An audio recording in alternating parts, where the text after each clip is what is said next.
교환 말씀이라도 빠지지 않고 28장은 다 읽겠습니다. 안식일이 다 지나고 안식 후 첫날이 되려는 새벽에 막달라 마리아와 다른 마리아가 무덤을 보려고 갔더니 큰 지진이 나며 주의 천사가 하늘로부터 내려와 돌을 불려내고 그 위에 앉았는데 그 형상이 번개 같고 그 옷은 눈같이 이거늘 지키던 자들이 그를 무서워하여 떨며 죽은 사람과 같이 되었더라. 천사가 여자들에게 말하여 이르되 너희는 무서워하지 말라. 십자가에 못 박히신 예수를 너희가 찾는 줄 내가 아노라. 그가 여기 계시지 않고 그가 말씀하시던 대로 살아나셨느니라. 와서 그가 누우셨던 것을 보라. 또 빨리 가서 그의 제자들에게 이르되 그가 죽은 자 가운데서 살아나셨고 너희보다 먼저 갈릴리로 가시나니 거기서 너희가 배우리라 하라. 보라 내가 너희에게 일렀느니라 하거늘. 그 여자들이 무서움과 큰 기쁨으로 빨리 무덤을 떠나 제자들에게 알리려고 다름질할세 예수께서 그들을 만나 이르시되 평안하네 하시거늘. 여자들이 나아가 그 발을 붙잡고 경배하니 이에 예수께서 이르시되 무서워하지 말라. 가서 내 형제들에게 갈릴리로 가라 하라. 거기서 나를 보리라 하시니라. 여자들이 갈 때에 경비병 중 몇이 성에 들어가 모든 된 일을 대제사장들에게 알리니 그들이 장로들과 함께 모여 의논하고 군인들에게 돈을 많이 주며 이르되 너희는 말하기를 그의 제자들이 밤에 와서 우리가 잘 때에 그를 도둑질하여 갔다 하라. 만일 이 말이 총독에게 들리면 우리가 권하여 너희로 근심하지 않게 하리라 하니 군인들이 돈을 받고 가르친 대로 하였으니 이 말이 오늘날까지 유대인 가운데 두루 퍼지니라. 11 제자가 갈릴리에 가서 예수께서 지시하신 산에 이르러 예수를 배웠고 경배하나 아직도 의심하는 사람들이 있더라.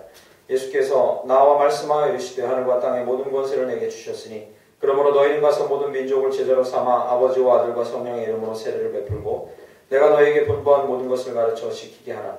볼지어다 내가 세상 끝날까지 너희와 항상 함께 있으리라 하시니라. 아멘. 오늘은 말씀 함께 나누기 전에 주보를 펴보시고 가운데 부분을 이렇게 보시겠습니다. 주보를 펴보시죠. 주보를 펴보시고 가운데 부분에 보면 예수님의 죽으심과 부활의 의미라고 이렇게 써놓은 부분입니다. 보셨죠?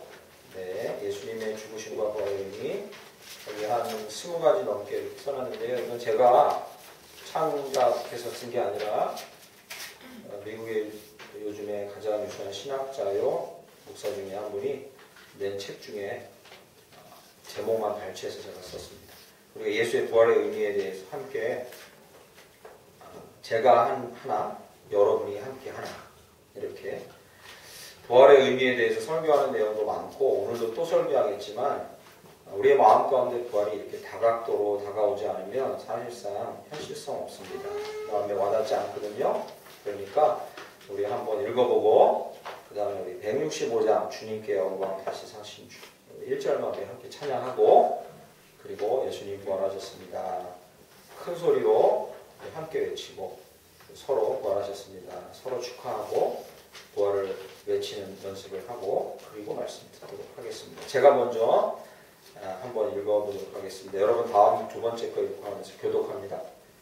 예수님의 죽으심과 부활의 의미는 하나님 아버지께 온전히 순종함으로 하나님을 기쁘게 하기 위해 그 다음에 보여주시죠.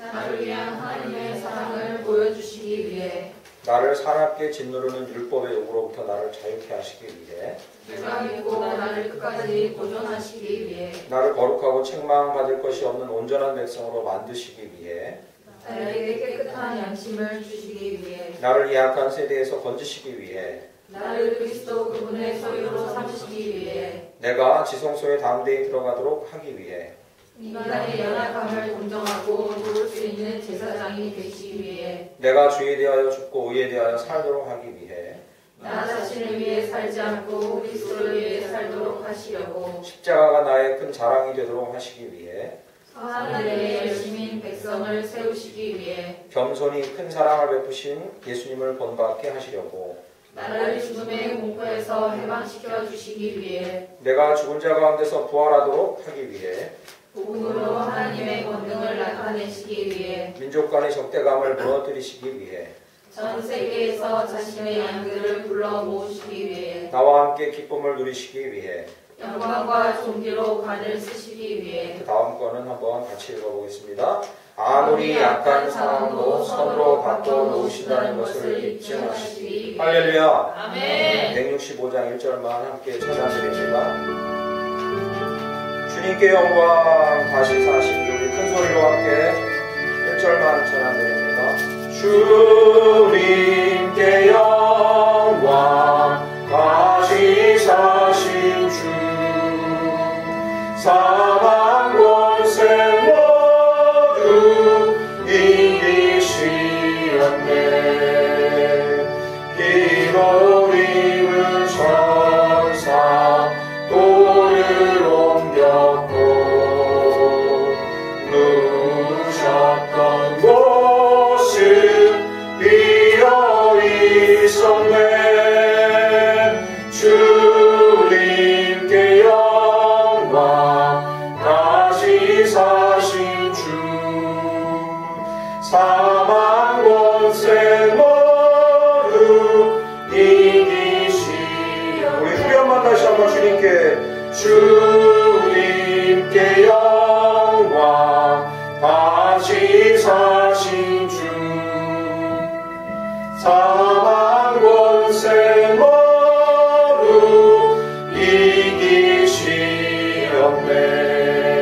이기시옵네. 할렐루야. 네. 주님 부활하셨습니다. 함께 큰 소리를 외치고요. 박수 치시면서 외치시고 옆에 계신 분한테 증거하는 연습을 하도록 하겠습니다. 우리만 알고 있으면 소용없으니까 둘, 셋 하면 외치시고 박수로 기뻐하시고 옆에 분이 꼭 알려주세요. 우리 아이들 주님 부활하셨습니다. 이렇게 알도록 우리 엄마 아빠 알도록 옆에 계신 누구 알도록. 자, 준비됐습니까? 할렐루야. 준비됐으면 둘, 셋. 주님 부활하셨습니다. 옆에 계신 분한테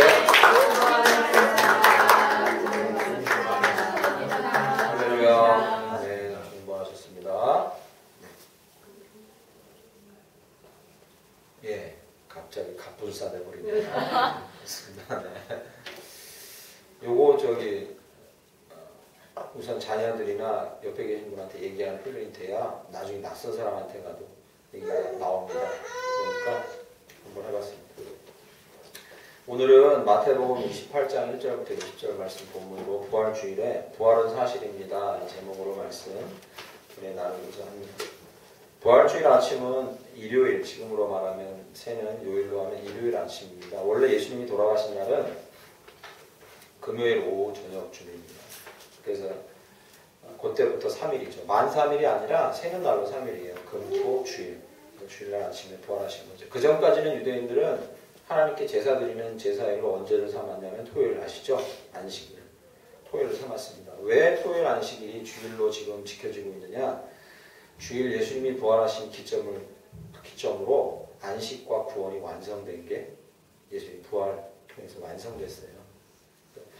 우리가 믿고 있는 목적이 뭐냐면 하나님이 우리에게 죄로부터 놓여 안식에 들어가게 하신 거랑 구원하신 걸 기념하는 게 예배하는 목적인데 그걸 완성하신 게 예수님 부활 일요일이라 저희가 일요일이라는 날 이렇게 예배를 드립니다. 토요일날 안 드립니다. 지금도 토요일날 예배 드리는 개신교들이 있습니다.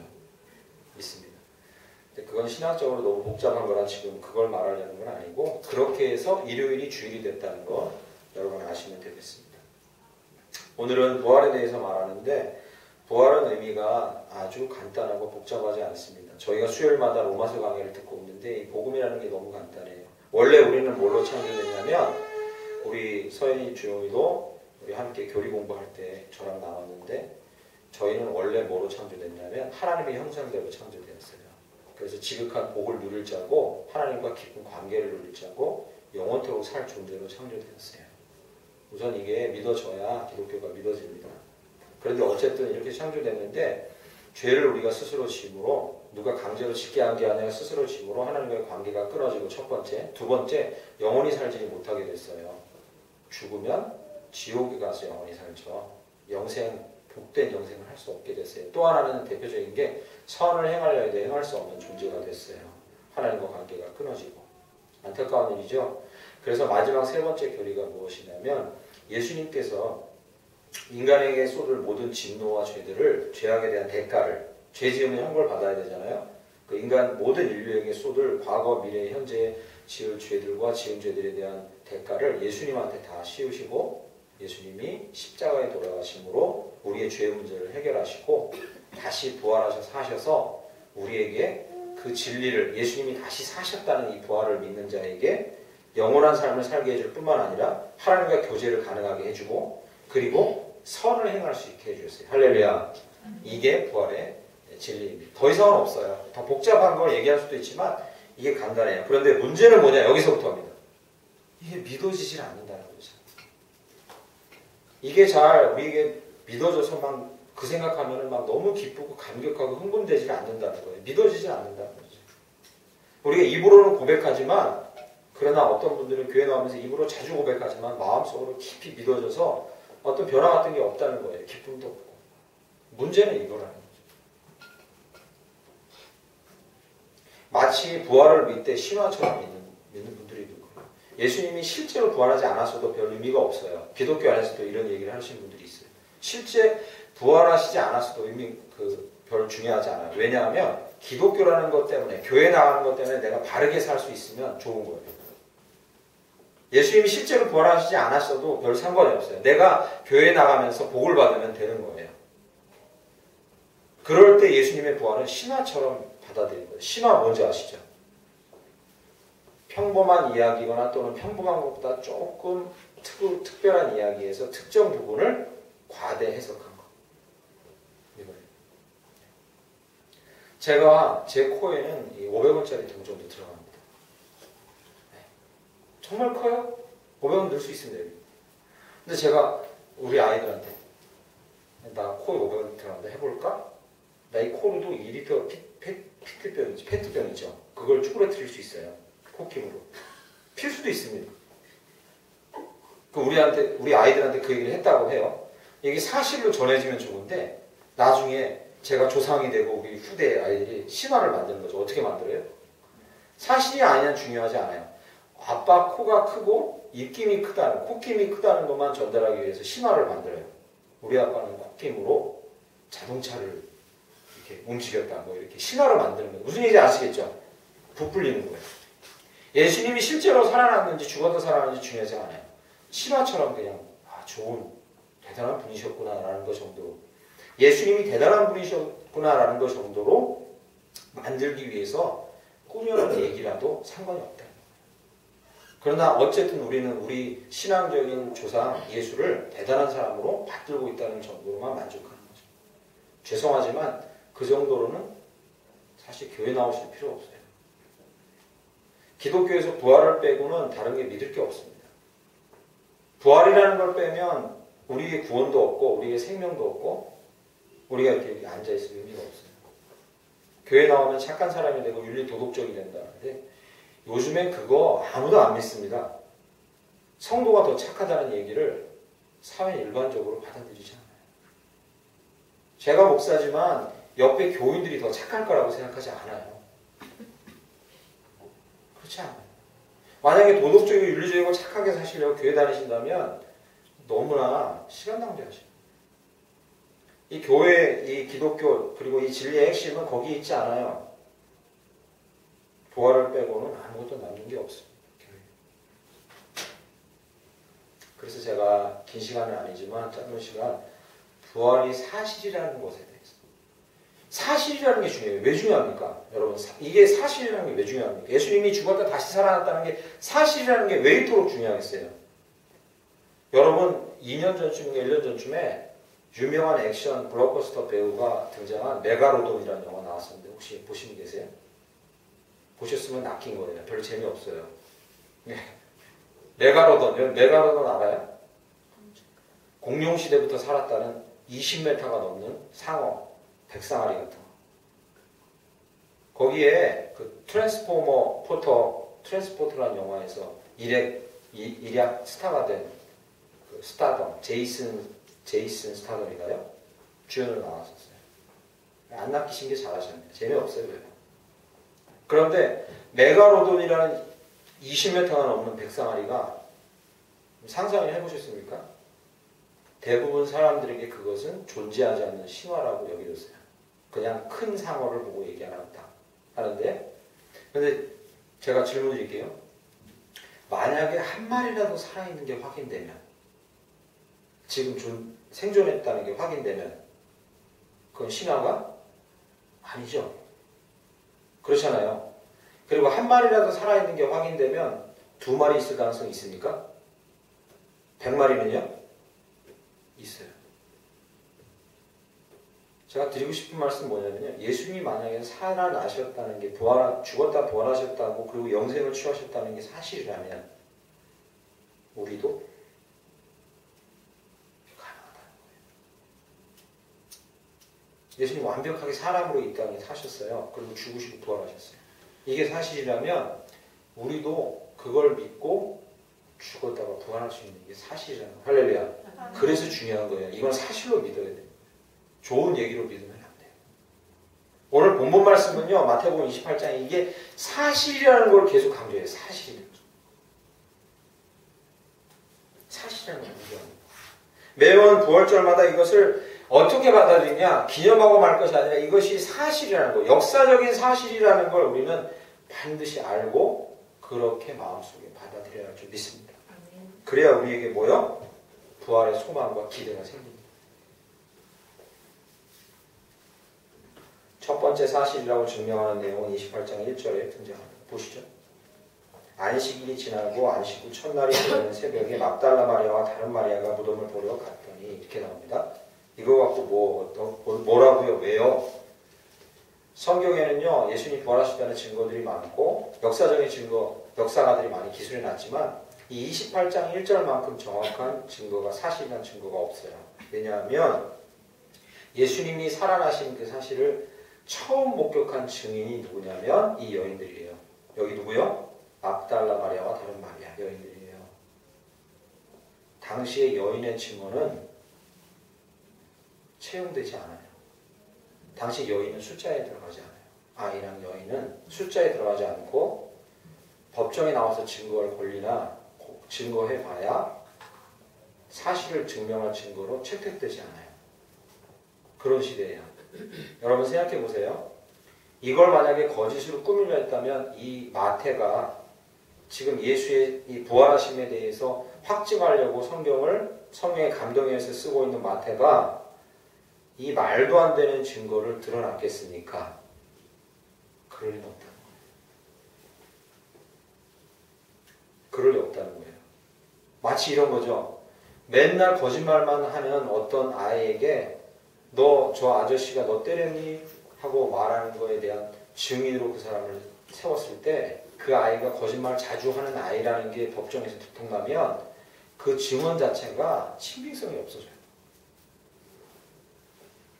왜 여인들을 증인으로 첫 번째 예수의 부활을 봤다는 증거로 이렇게 삼았겠습니까? 왜요? 이게 사실이라는 것에 대해서 우린 조금도 염려하거나 남이 믿지 않을까봐 염려하거나 걱정하지 않는다. 이건 100%다라고 자신감 있는 증언인 거예요. 그러지 않으면 이렇게 쓰지 않았어요.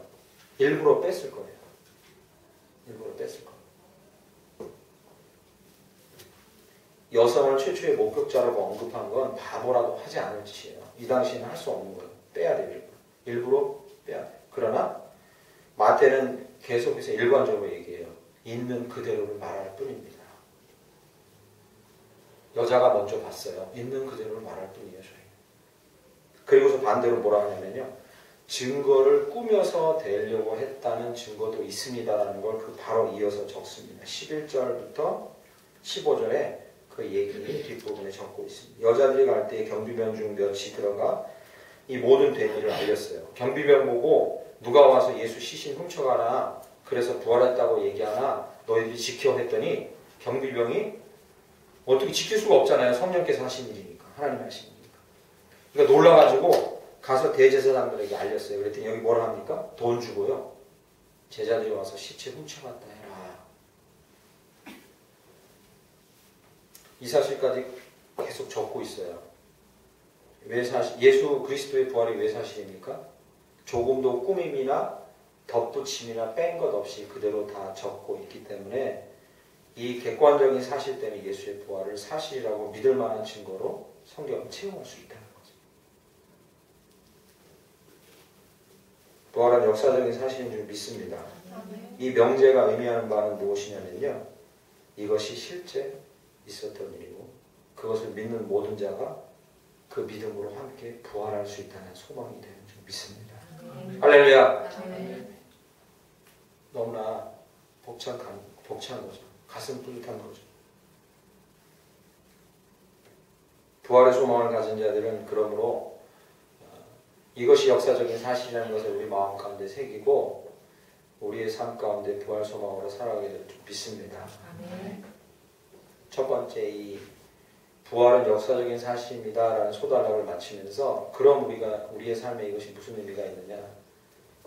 부활의 삶, 영원한 삶을 산다는 소망을 가진 사람들의 대표적인 그렇지 않은 사람과의 차별점은 그들의 호흡이 길다는 겁니다.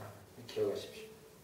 그러니까 부활이 역사적인 사실이라는 걸 믿고 또 한 주를 살아갈 여러분에게 제가 강력하게 권고드리고 싶은 것은 부활이 역사적인 사실이라는 것을 믿고 영원히 살 소망을 가진 자들은 긴 호흡을 갖고 살아갈 수 있다는 거죠. 이게 뭘 의미하냐? 여기서 이 생에서 끝이 이제 적용점을 말씀드리는 거예요. 부활의 이게 무슨 말이냐? 여기서 끝이라고 말하는 사람은 과감히 여기서 멋지게 살다가 이 생을 던져버리면 끝이에요.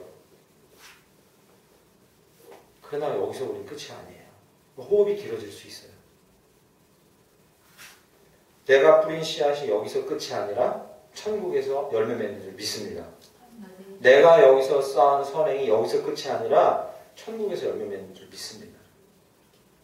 이걸 믿는 사람하고 안 믿는 사람 차이가 아주 커요. 호흡이 길어진단 말이에요.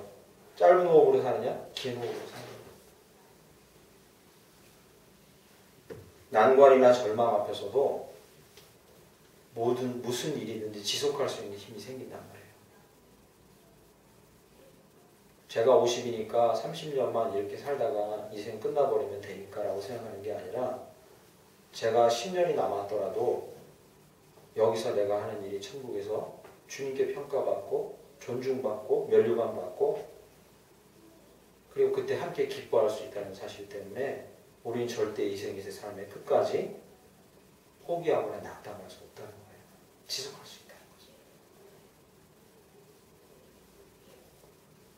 오늘 이 부활절의 날 이러한 소망과 기쁨과 기대를 갖길 간절히 축원합니다. 안목이 긴 사람의 또 특징이 뭔지 아십니까? 호흡이 길고 안목이 긴 사람은 다른 이들을 또 그렇게 여유롭게 봐줄 수 있는 거예요. 그렇잖아요. 저 사람 죽을 때까지 몰라요. 봐줄 수 있어요. 죽는 순간에라도 어떻게 돌아오면 천국에서의 삶이 영원인데 다른 일을 보는 안목까지도 여유로워질 수 있는 거죠. 두 번째 부활은 사실입니다. 그런데 평범한 사실이 아니라 두 번째 기억하십시오. 첫 번째 부활은 사실인데 역사적인 사실이고요. 두 번째 부활은 사실인데 기적적인 사실. 믿으십니까? 이건 평범한 사실이 아니에요. 그런데 기적이라는 단어를 들으면 이런 말이 많이 떠올라요. 저 예전에 한 10년 전쯤에요. 2000년도에 10년 더 됐네. 20년 전쯤에 아주대병원 앞에 있는 중앙아파트에 살았어요. 살고 있는데 그 앞에 교회가 큰 교회가 하나 있는데 거기 매년 연초에 보면 플래카드가 아주 크게 붙는데 뭐라고 써있냐면 기도는 기적을 일으킵니다. 우리 교회는 기적이 상식이 되는 교회입니다. 그때 한참 유행했어요. 그런 문구가. 기적이 상식이 되는 교회입니다. 좋은 말입니다. 그러나 여러분 이 부활이 기적적인 사실입니다 할 때 이 기적이 오해하지 마세요. 이런 기적이 아닙니다. 우리 교회는 맨날 기적이 일어나요. 불치병이 났고 꼴찌가 서울대 가고 버리듯이 투자하면 막 돈이 올라가고 막 버리듯이 어디가 투자했는데 막 거기만 돈이 올라가고 나를 괴롭히던 친구가 막 다리가 부러지고 정말 싫어하는 사람이 폭삭 망해버리고 우리 교회는 이런 기적이 상식적으로 된 교회입니다. 뭐 그런 일도 자주 일어나면 나쁘진 않겠죠. 그죠? 나쁘진 않아요. 그러나 여기서 먼저 첫 번째 얘기하려면 부활은 기적적인 사실입니다 할 때 이 기적은 그런 종류의 기적이 아니라 잘 보세요. 5절 말씀 5절 천사가 여자들에게 말하여 이르되 여자들이 두려워 떨고 있습니다. 무덤에 아무도 없으니까 천사를 보고 두려워하니까 천사가 여자들에게 말하여 이르되 너희는 무서워하지 말라. 십자가에 못 박히신 예수를 너희가 찾는 줄 아노라. 그가 여기 계시지 않고 그 다음 중요합니다. 그가 뭐 하는 대로요? 말씀하시던 대로 살아나십니다. 할렐루야. 아멘. 부활은 기적적인 사실입니다. 어떤 기적이냐면요. 하나님이 이미 예수가 와서 너희를 위해 죽으시고 부활할 거라는 걸 선지자와 구약성경에 다 써놓은 그 말씀대로 예수님이 이 땅에 사시는 동안에 나는 죽고 부활할 거야 라고 말씀하신 그 말씀대로 일어난 기적이라는 거죠. 할렐루야. 하나님이 말씀하신 그 말씀대로 일어난 기적이라는 거예요. 그게 너무 중요한 거죠. 성경은 이런 이야기로 가득 차 있습니다.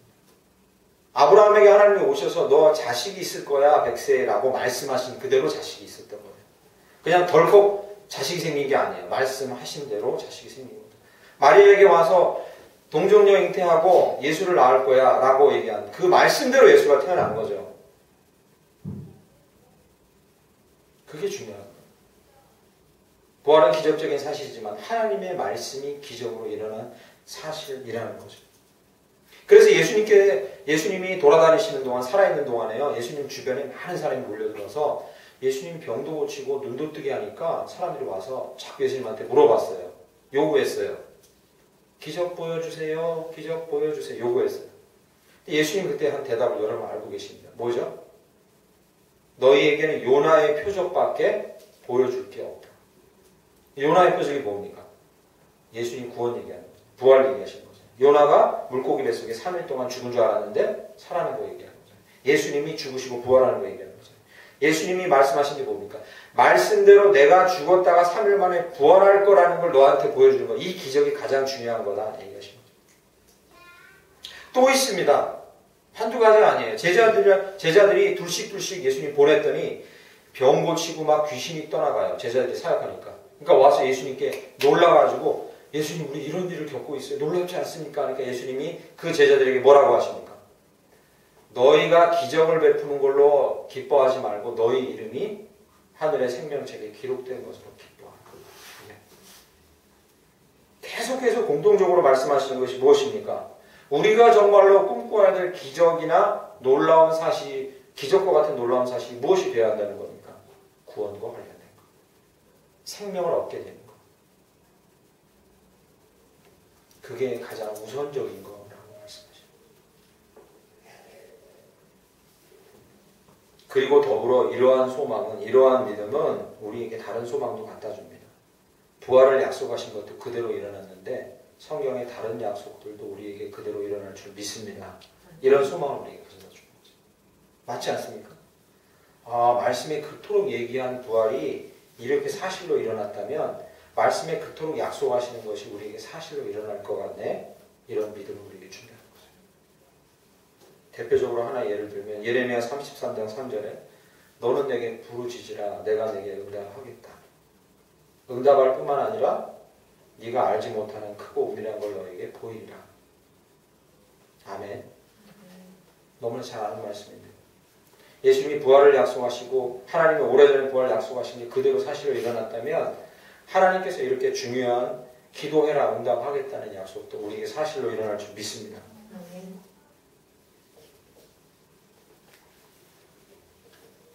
제가 한 2주 전에 전에 사역했던 교회에서 30년사, 교회 30년사를 만들었다는 이야기를 한번 드렸는데요. 그 교회에서 30년사를 만들면서 또 하나 재미있었던 일이 목사님이 이 사람 사진은 안수 집사님이었는데 이 사람 사진은 교회 이 30년사에 전면에 크게 좀 하나 넣어달라고 꼭 부탁을 계속 하시는 거예요. 그래서 그 사람 사진만 너무 크게 넣으면 성도들이 이상하게 생각할 거 아니에요. 목사님 그렇게는 할 수 없는데 하니까 꼭 그래야 되는데 성도들이 아무리 이상하게 생각 안 한대요. 그래서 제가 그 30년사 책에 보면 크게 들어가 있어요. 누군가 하고 그분 댁에 가서 그분 양력도 보고 교회 신앙생활하는 것도 이렇게 살펴봤는데 그럴만하더라고요. 교회 목사님이 처음 개척하실 때 이분이 그 동네에서 택시 운전을 하셨는데 그 동네에 둘째가 하면 서러워할 술주정 맹이에다가 아내 구타하고 집안에 폭력 행사하는 남편이었던 거예요. 아무도 그 사람이 변할 줄은 아무도 정말 모르고 있었는데 모든 성도들과 목사님이 참 오랫동안 기도했다는 거예요. 그리고서 한 수십 년이 지난 후에 이 사람이 변화됐고 교회 안수 집사님 돼서 잘 그분의 사진이 전면에 실린 것 같고 아무도 뭐라고 안 그러는 거예요. 왠지 아시겠죠, 그죠? 그분이 일종의 그 교회의 기적 중에 하나라는 거죠. 물론 기도해라 응답하겠다 했으면 이 말은 아닙니다. 우리가 바라던 대로 우리가 바라던 때에 정확하게 이루어질 거다. 이 약속은 아니에요.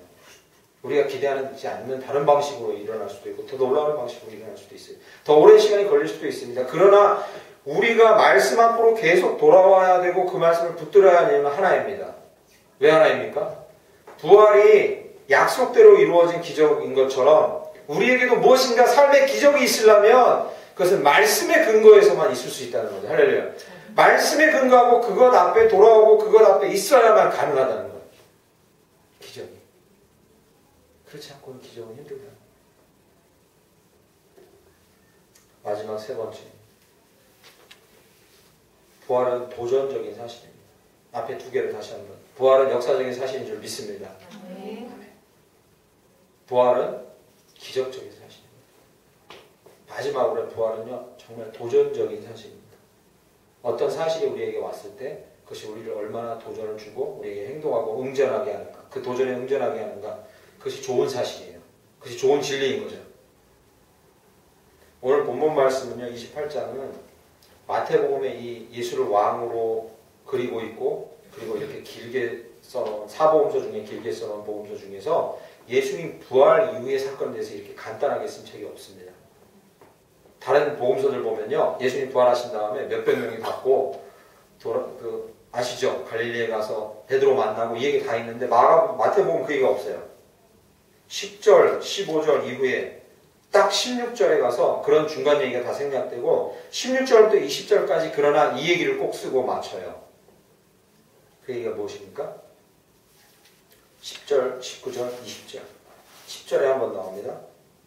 예수께서 이르시되 무서워하지 말라. 가서 내 형제들에게 갈리로 가라. 19절 가보시죠. 너희는 가서 반복적으로 등장한다. 다른 것보다도 마태복음이 부활에 대해서 증거하기를 원했던 것은 부활이 도전적인 사실이라는 걸 말해주고 싶었던 거예요. 부활이 마음 가운데 새겨진 사람들은 그 강한 도전 때문에 응전하지 않을 수 없다는 거예요. 가야 하고, 가서 전해야 되고, 가서 가르쳐야 되고, 가서 말해야 된다.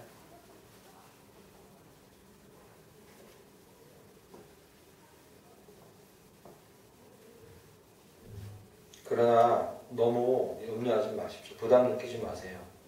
의무감으로 가라고 말씀하고 계신 건 아니에요.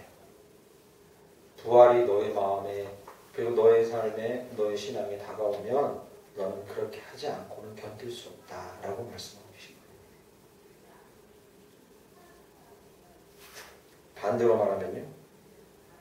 내가 누군가에게, 내 아이에게, 내가 사랑하는 사람에게, 내 주변에 있는 사람에게 예수님이 정말 부활하시고 나는 그 사람에게 이렇게 믿어보세요가 아니라 나는요 영원히 살아요 라고 너무나 큰 기쁨과 감격과 흥분 가운데 자신 있게 말할 수 없다면 우리는 우리 부활에 대해서 오늘 이날 다시 한번 돌아보아야 한다.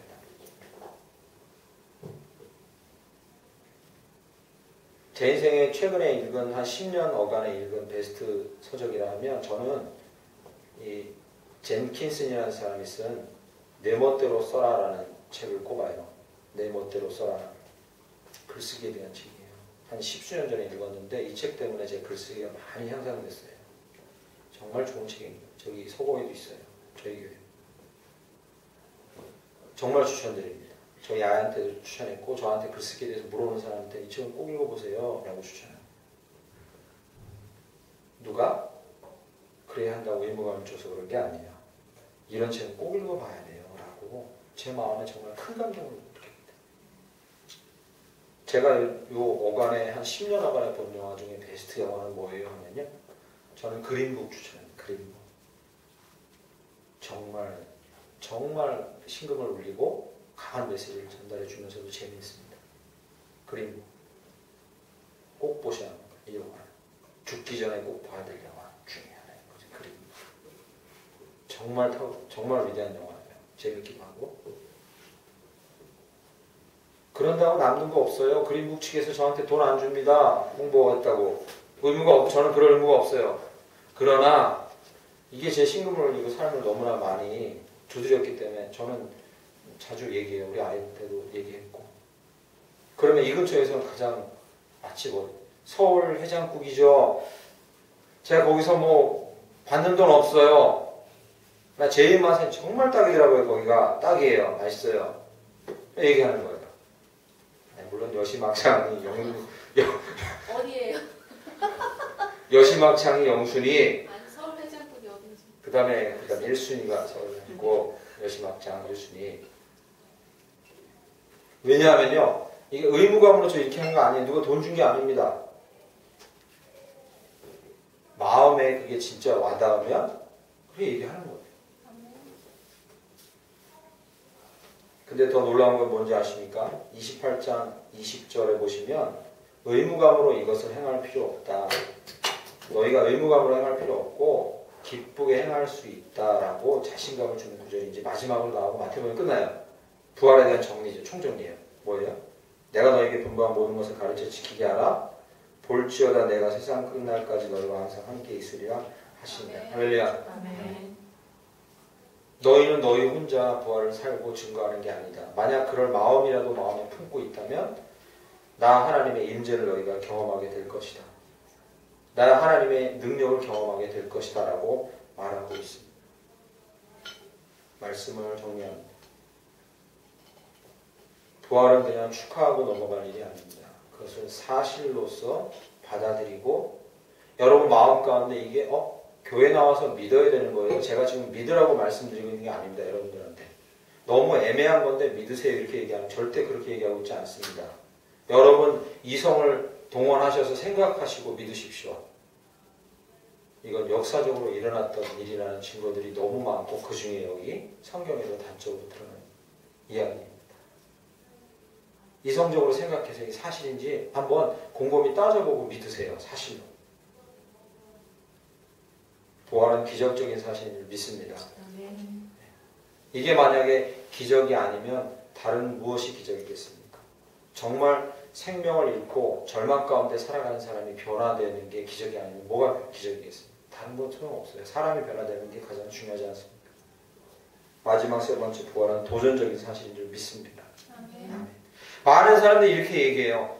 하나님께서 나에게 음성 들려주시고 말씀하시고 나한테 오셔서 그분을 느끼게 해주시면 좋겠다. 임재를 경험하면 좋겠다 얘기해요.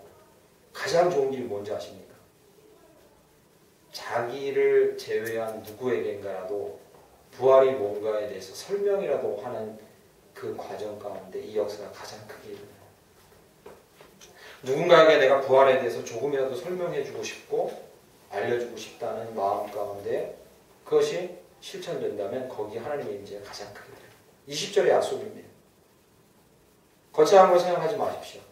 같이 일하고 있는 직원들에게, 같이 살고 있는 가족들에게, 사람들에게, 주변에 있는 사람들에게 그냥 예수님이 부활하셨다는 게 사실입니다 라고만 이야기하는 이 단순한 이야기를 통해서도 거기에 하나님의 임재와 능력이 드러날 줄 믿습니다. 함께 기도하겠습니다. 이 시간 함께 기도할 때 이 세 가지 사실을 여러분 마음 가운데 가슴에 손을 얹고 함께 기도하기를 원합니다. 제 마음 가운데 손을 얹고 기도하실 때 하나님 제가 부활을 역사적인 사실로 신뢰하고 믿게 해 주옵소서. 그래서 긴 호흡을 가지고 이 부활을 살아갈 수 있게 해 주옵소서. 부활을 기적적인 사실로 믿고 우리의 삶의 말씀대로 이루어지는 기적을 내가 경험할 수 있게 해 주옵소서. 부활을 내가 말하고 부활을 확신하는 사람처럼 살아가고 증거할 때 하나님께서 우리 가운데 임재하시고 함께 하시는 것을 확신있게 하옵소서. 이렇게 잠시 우리 함께 합심해서 기도하시고 그리고 제가 기도하겠습니다. 우리 기도하겠습니다. 하나님 아버지 감사합니다. 우리의 시간에 주님께서 우리의 삶